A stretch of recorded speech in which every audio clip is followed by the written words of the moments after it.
Well, this was September 14th, 2013, an emotional day because UCLA had just lost a player. Nick Pasquale just died a week prior. Earlier that week, in fact, they came to Nebraska and were embraced in a way that no road team could ever imagine. Nebraska wearing Nick's number 36 on the helmet. They released 200 gold and blue balloons. And then on top of it, there was an incredible game. And UCLA had a wild comeback in a moment that certainly must have felt like something larger was at play. And after his passing, his number 36 now gets awarded to a player that really represents the type of Bruin that he was.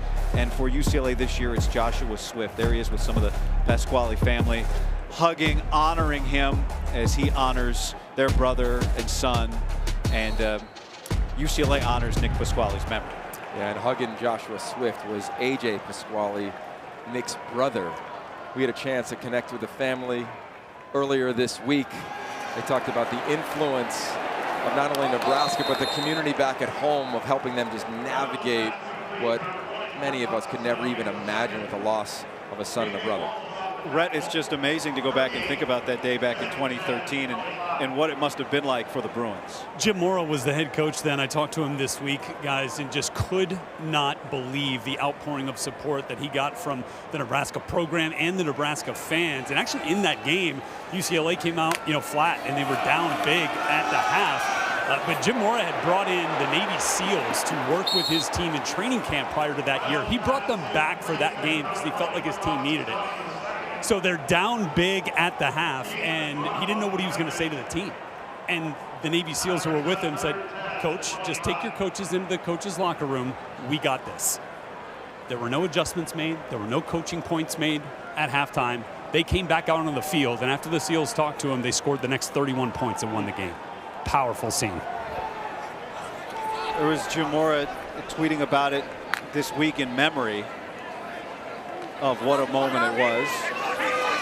Deshaun Foster was on that staff. Jerry Neuheisel, now the tight ends coach, was on that team, a teammate of Nick Pasquale. There's Raiola. That ball was deflected by Carson Schlesinger and incomplete. And just another note on that story. It was such a powerful one. I know anybody who's wearing number 36 is so engaged and connected. There's Joshua Swift, excited about that stop there on the third down. But in that game, at halftime, the Pasquale family said, they were watching at their home in Orange County in San Clemente, and they said, we got to change the environment up. They go down to a place called the OC Tavern near their home in San Clemente. It happened to also be the place where the Nebraska Alumni Association was having a watch party. They went in there, they were embraced, and they said it began a challenging and almost unimaginable grieving process and also a healing process. Talked to Jerry Neuheisel before the game.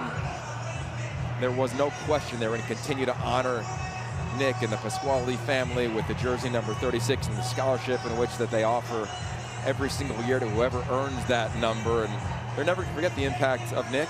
And I think the comeback that Rhett referenced was a great reflection of who Nick was. He was a fighter, he was a competitor, found his way onto the field as a walk-on.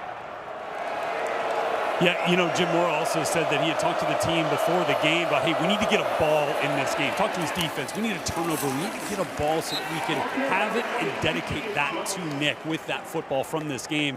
He said in the second half, Anthony Jefferson recovered a second-half fumble, ran it straight to Jim Mora, put it in his stomach, and said, "For Nick." Pretty special day.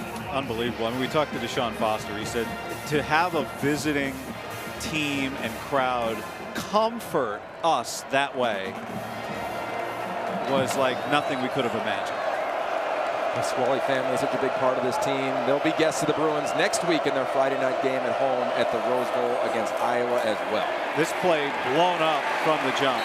And it's just a reminder, too, you think about the big picture, UCLA, Nebraska feels so unusual, but it's not in many ways. It's the 14th meeting between the two. They played a lot in the 80s and 90s, almost every other year.